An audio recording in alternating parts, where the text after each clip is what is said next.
chance to read the Wittgenstein lecture notes that were posted on Blackboard. Those were just kind of intended to frame the conversation. I'm not going to be relying on those too heavily, just because there's some more fundamental concepts that I think would be worth talking about before we get into the specific question of science and religion. But before we get into all of that, before we start talking about Wittgenstein, I'd like to perform something of a thought experiment that will maybe frame our conversation. So I'm going to draw something up here.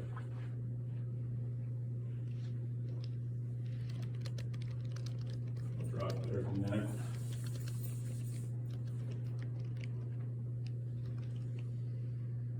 That'll do.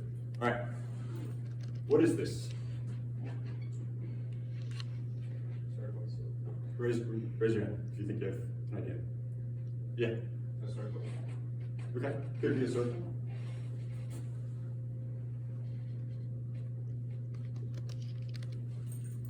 Anything else?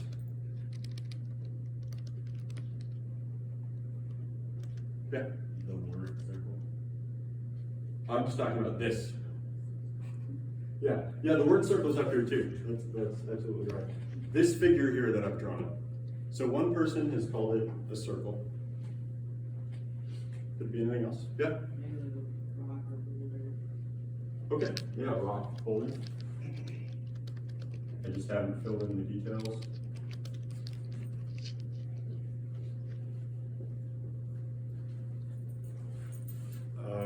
Yes? A view into the next dimension. Yeah. I was hoping someone would say that. Yeah, you say it's a portal. And it just so happens that the next dimension looks a lot like the whiteboard, but it looks funny that way. Yes? Moon? Okay. Let's get one more suggestion, and then I'll offer a few that people might not think of. Yeah? A disc. A disc? Yeah. Yeah, maybe it has some kind of a dimension that I just didn't indicate.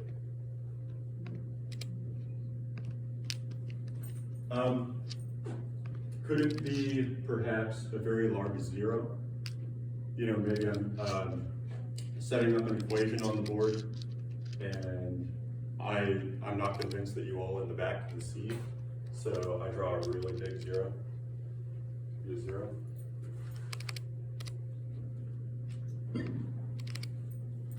What if I thought that none of you had ever seen a marker before, didn't know how a marker worked?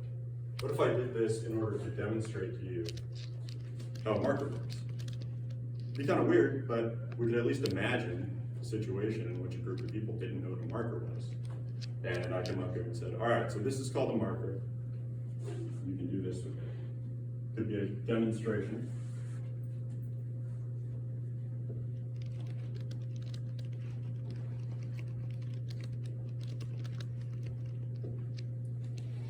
I could also be showing you what the color black looks like, right? Supposing that you, I don't know, didn't know what colors were called. I come up here to draw this figure. This is the color black. It's another option. Yeah, so at first people were kind of inclined to say, oh, it has to be a circle. But notice that there's no necessity to any of these interpretations. Is any one of these interpretations correct? Does anybody think? Is this thing one of these things more than the other? What do people think?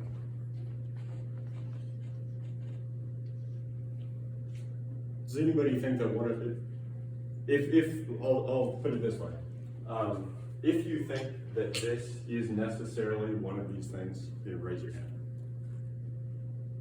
Okay. So we're all in agreement that this, taken on its own, could be a circle, could be a rock, it could be a portal, could be the moon, could be a disk, could be a zero, could be a demonstration of how a marker works, could be an example of the color black. Now, for it to be one of these things rather than another, it would need some kind of context. So, supposing we were in a geometry class. Thank God we're not. Amen. Speaking of science and religion. If we were in a geometry class and I drew this on the board, what would you be inclined to say it was? Probably a circle, right? Yeah, in a geometry class, in that context, that would make perfect sense. If we were in a geology class, I don't know what they do in those, I've never taken one, but we might be inclined to say it's a rock or a boulder. Depending on our beliefs about other worlds, we might say it's a portal. An astronomy class, it might be the moon. We could imagine a context in which it were a disk. If this were an algebra class or an arithmetic class, again, thank God it's not, we would perhaps be more inclined to say that this is a zero. And I already kind of gave you examples of situations in which we might say, oh, it's a demonstration of how a marker works. You all know how a marker works, I'm showing you. You all know what the color black looks like, I'm showing you. Right?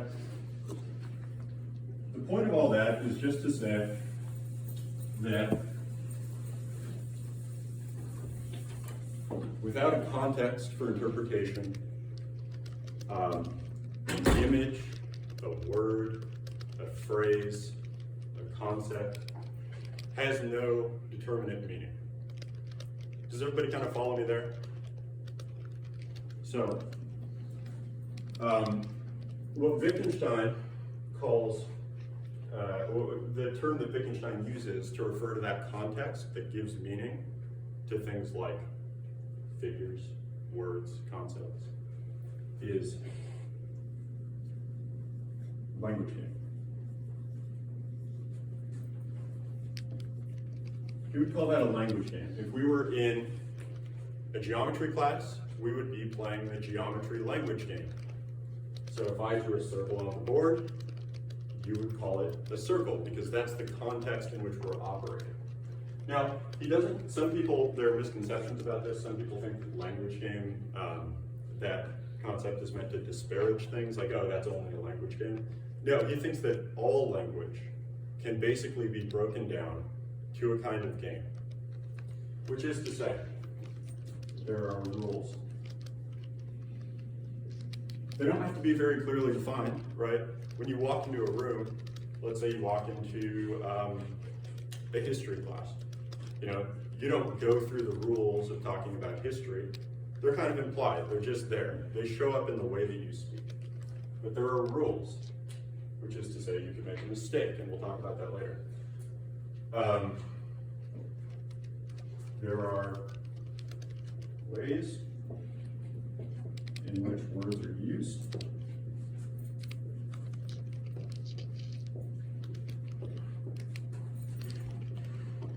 According to these rules, and that is what Wittgenstein is going to call meaning or sense. So as we saw with the figure I drew up here, it didn't have any meaning or sense without a game, without a structure in which it could be situated. Right? And that game is governed by these rules. So let me give you an example of a more concrete example of a game and the way rules relate to usage. So take chess, for example, and this is an example Wittgenstein likes a lot. I'm also a big chess fan. Take chess, right? Suppose I teach somebody how to play chess. I teach them that the knight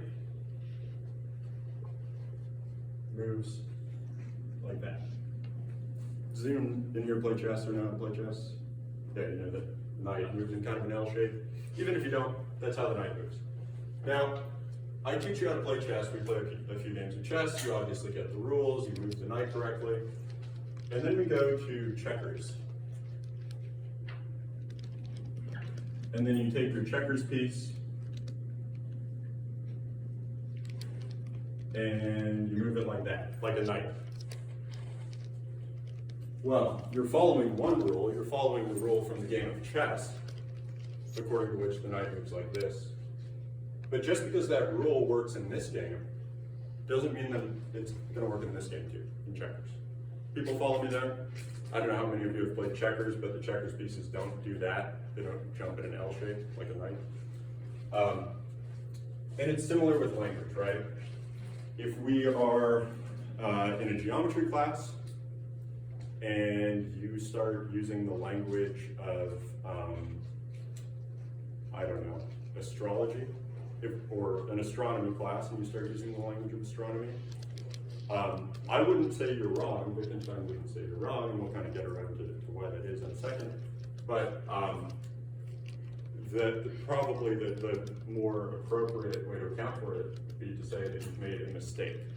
You're following the rules of one game when you're actually playing another. Do people follow me so far? People good with that? Okay, nice. So that's the language game, and that's going to be really important as we think about science and religion. The other concept that I kind of want to nail down here is the idea of the hinge commitment.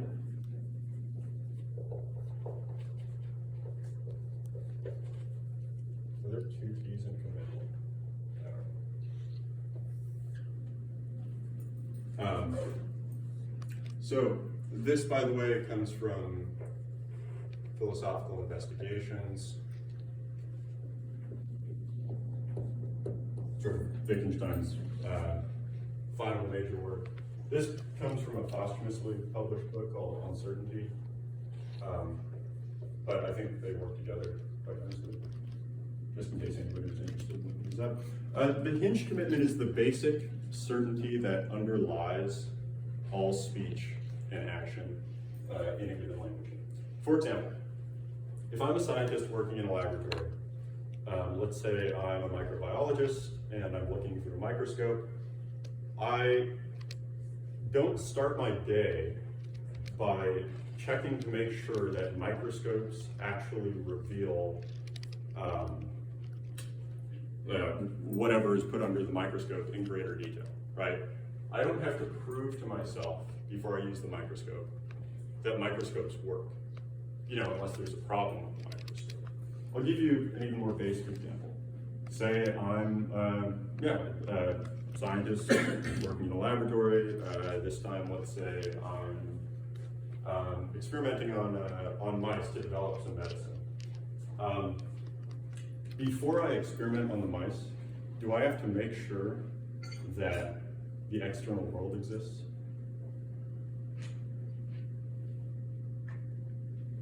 No, maybe. When you get out of bed in the morning, supposing you don't immediately look at your legs right when you wake up, let's say your alarm goes off, you're running late, you jump out of bed, do you check first to make sure that you have legs? Anybody do that? When you get older, yes. Okay, good. At a certain age, yes. At a certain age, okay. My condolences. But we'd say for the most part, there are all of these things that we have to take for granted in order to do anything, right? If I'm a scientist, I don't have to prove to myself that microscopes work. That's already been done, I take that for granted. I don't have to prove to myself that the external world exists, right? If I had to prove to myself all of these things, I would never start doing science in the first place. If I had to prove to myself that I had legs every time I got up, I would probably never get up, because how do you ultimately prove that you have legs? So I'm going to say these are basic, non-rational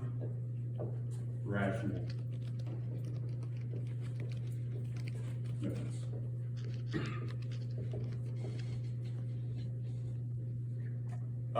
And I say non-rational just to suggest that they're not things that we have to reason through, things that we first reason through. That's not to say they're irrational in the sense of they're crazy, they don't make any sense. They're just things that we don't call into question. They're basic, right?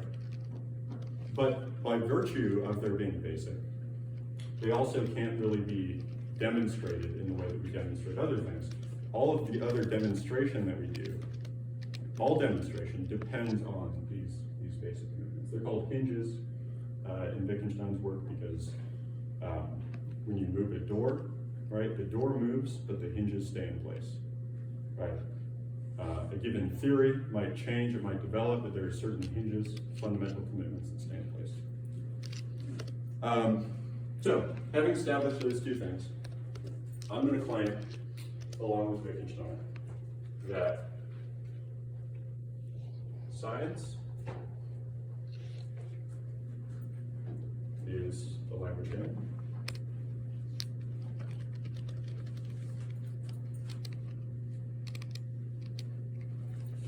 And religion is the language.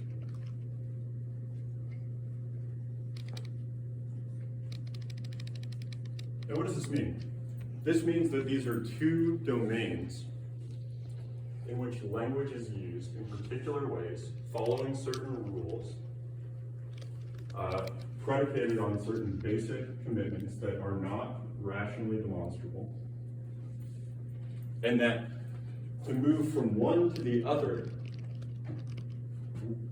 without acknowledging that one is doing so would be like moving from chess to checkers without acknowledging that one is doing so, right? What happens here? Well, I learned that the knight moves like this, and then I go to play checkers, and I try to move my checkers piece like this. I made a mistake. Similarly, in the case of science, if I say, take an example, that illness is caused by a virus, right? Just an example.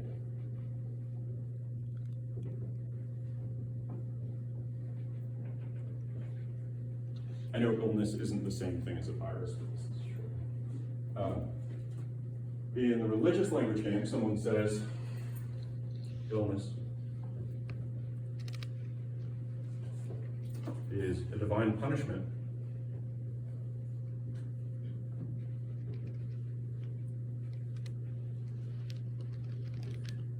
we have a case of two language games operating side by side that are based on different commitments. In this case, the commitment that, say, organic organisms, that's sort of redundant, organic causes are the only way to account for illness, right? That would be kind of a tenet of the scientific language game. That would be a rule, a commitment. In the religious language game, illness, for example, might be conceived of as a divine punishment, or more generally, as some people say, things happen for a reason, right? Or God has a plan. These are ways that religious people sometimes talk. That's just to say that the religious language game doesn't concern itself with the organic mechanisms, but rather concerns itself with the divine, the moral reasons for events. Does that kind of make sense? You can think of it as a distinction between something like what and why. Right. Wittgenstein famously said in his Tractatus Logico-Philosophicus, his earliest piece of work, that it is not the fact, it is not the way that the world is that is mystical, but that the world is that is mystical, right? And this is somewhat analogous, right? Science is asking, what is the cause of this thing? And I know causality is complicated. We talked right about that last time, but science wants to know what is the organic mechanism, to put it kind of loosely in right. Religion would think of it in terms of a kind of moral causality rather than a mechanical or organic causality. Are people kind of following me? Does that make some sense? Okay, good. Nonetheless, the religious person may admit, when confronted with the scientific claim that their illness is caused by, say, the influenza virus, right? There's a person who's sick. You say, yeah, it's a divine punishment for this sin I committed in the past, and someone who's more scientifically minded will say, oh no, actually what's going on is the influenza virus has infected your body and your immune system is reacting to it, causing these symptoms. The religious person could very well say, yeah, sure. And that's because I committed this sin 10 years ago. See what I mean? So there's no incompatibility here I also wouldn't quite say that they're compatible. That's sort of where Plantinga wants to go. I would say that they're just wholly separate. That they just exist next to each other, side by side. They rest on completely different hinge commitments. They follow completely different rules. Words are used in completely different ways. Take, for example, the case of calling out to somebody for help. If I call out to my friend Lee here, who has so graciously joined us today, if I call out to them and I say, Lee, help me, well, I'm probably hoping that Lee will come over and help me, right? However, if I say, if I'm praying and I say, God, help me, that doesn't necessarily mean, and I think a more sophisticated religious believer would probably not imagine that God is instantly going to do something, right? It's an expression of a certain kind of relationship, a certain kind of world that someone occupies, right? But those two ways of calling out are completely different because they occupy different languages. Another way of putting that, so these are two interpretations.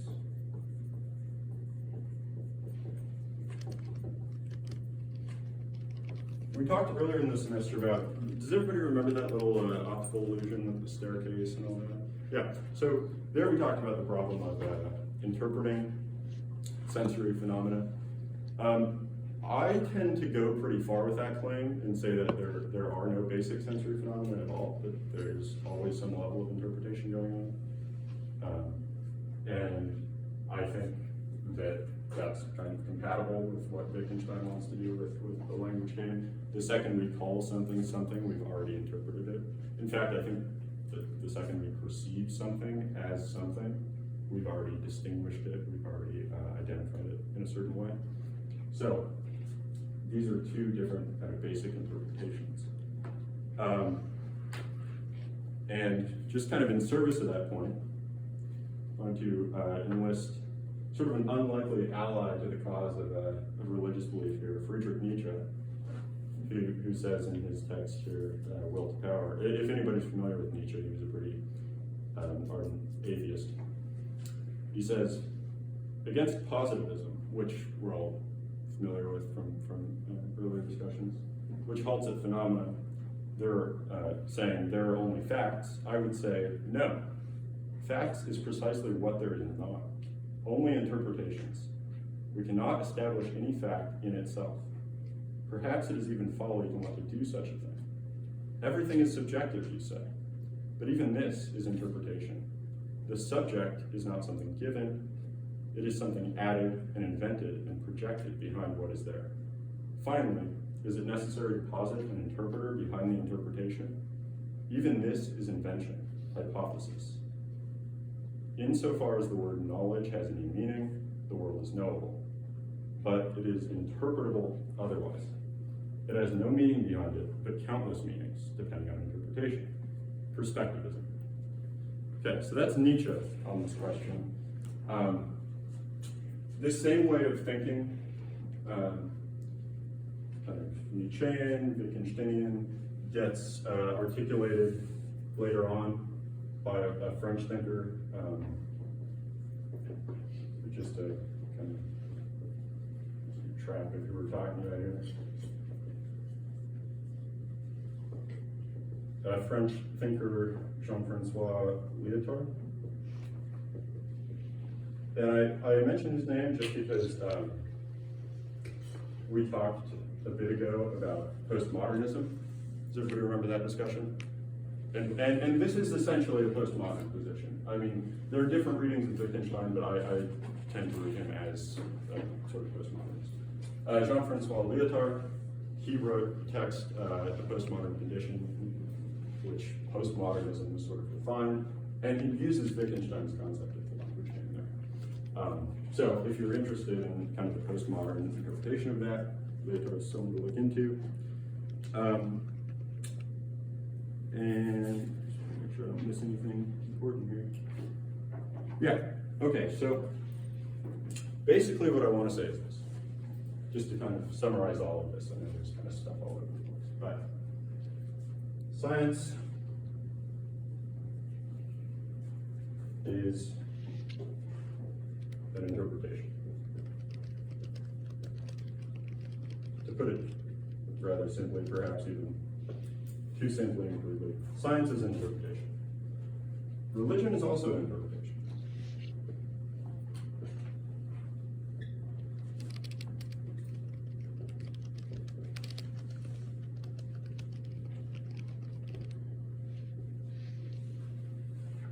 And both are ultimately groundless or equally grounded.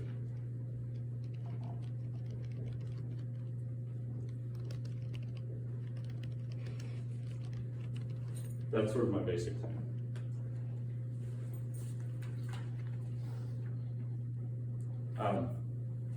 However, scientific discourse, scientific thinking, doesn't really like this idea or this idea. Religion is actually, more profound religious thinkers anyway, are generally rather comfortable with this. Hence the idea of faith that we get in some of the better religious thinkers, Pascal, Kierkegaard, Dostoevsky. So just to wrap that up, talk about language games, these contexts in which words have meaning. These are based on these hinge commitments, non-rational commitments.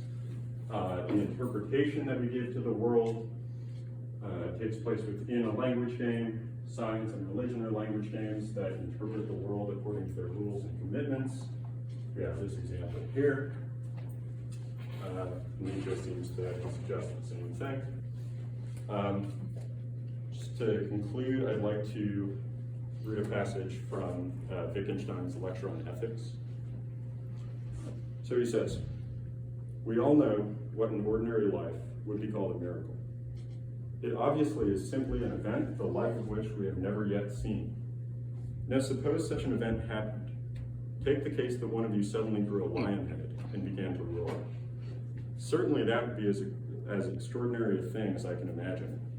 Now, whenever we should have recovered from our surprise, what I would suggest would be to fetch a doctor and have the case scientifically investigated. And if it were not for hurting him, I would have him vivisected. And where would the miracle have got to? For it is clear that when we look at it in this way, everything miraculous has disappeared. That is, when we look at it from within the scientific language game. Unless what we mean by this term is merely that a fact has not yet been explained by science, which again means that we have hitherto failed to group this fact with others in a scientific system. This shows that it is absurd to say science has proved that there are no miracles. The truth is that the scientific way of looking at a fact is not the way to look at it as a miracle or as a religious event. For imagine whatever fact you may, it is not in itself miraculous in the absolute sense of that term. All right. That's all I have to say. Thank you. I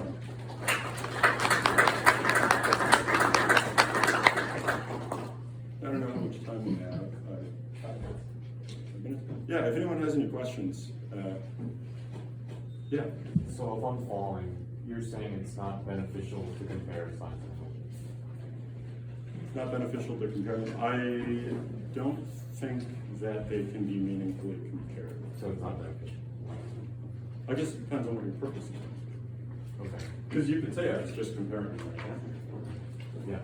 However, maybe comparing a scientific claim and a religious claim. Say a claim made by a scientist and a claim made by a religious person might not be a fruitful. Yes. Oh, I learned so much. This was so wonderful. Thank you. And I like that you state that science is usually when I hear language game, I think of no progress, but I like the way that you seem to deny that by saying science can make progress even though it's considered a language game. Yeah, progress within itself according to its own standards. Yes. I wonder, if I agree that they both have different standards, but the outcome that someone may use to make a decision, if someone says, well, I might get an illness, I should get vaccinated so that I don't get an illness. But then someone else says, actually, I think if I just pray hard enough, I probably won't get an illness. And thus, they have an action that is dictated based on a certain belief. So, I'm wondering how the fact that they are incomparable and thus kind of separate entails contradictory actions and outcomes based on those different games.